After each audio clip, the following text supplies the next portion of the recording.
Mothers remember first words. My oldest son's first word was cat, exclaimed gleefully from his perch on the living room windowsill as he watched a tabby stalk birds outside. Cat, cat, he squealed, and I beamed with pride, as if he had just taken the presidential oath of office. I can even tell you what he was wearing and how the sunlight brought out the glints of gold in his baby fine hair. I will remember it always, I think. Recently, I met another mother at the grocery store, and she admired my new infant son, and as mothers do, we talked of our children. And she said she remembers her son's long ago first words, too. Quack, quack, he said, as she changed his diaper. Her boy is now 56. But she told this story in such vivid detail, it could have taken place just last week. Why is it that we remember those first words with such clarity? Is it simply pride and accomplishment, the child's in speaking and ours in helping them acquire that skill? Is it the joy of hearing them make that first intelligible foray into the world of spoken expression?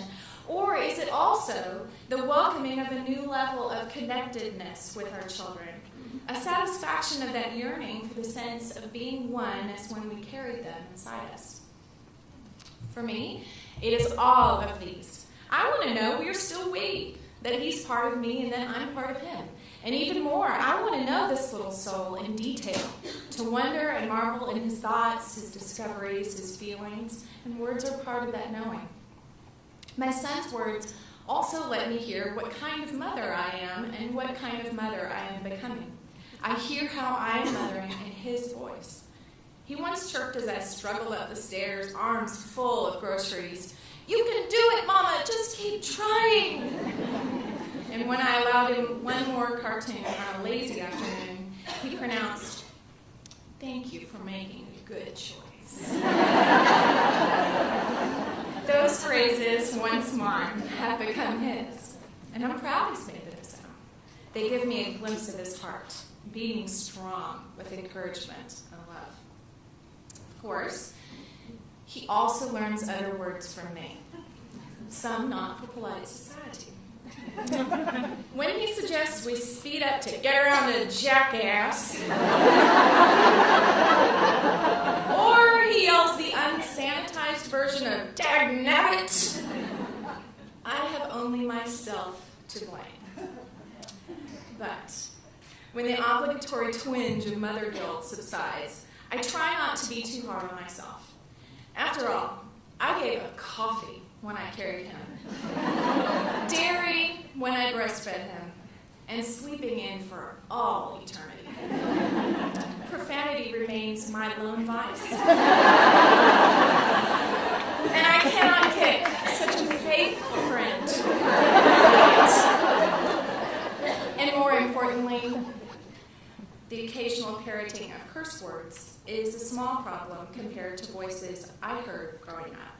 Voices that I still hear in the back of my mind sometimes.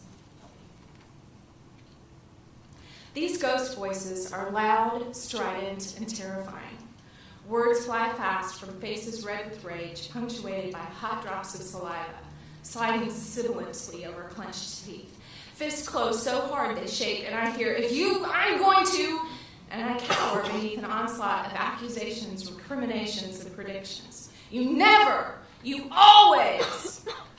My childhood mind soaks them all in, and I remember those first words.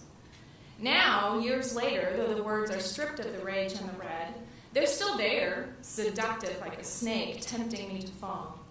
They're loudest when I reach what seems to be the end of my rope as a mother.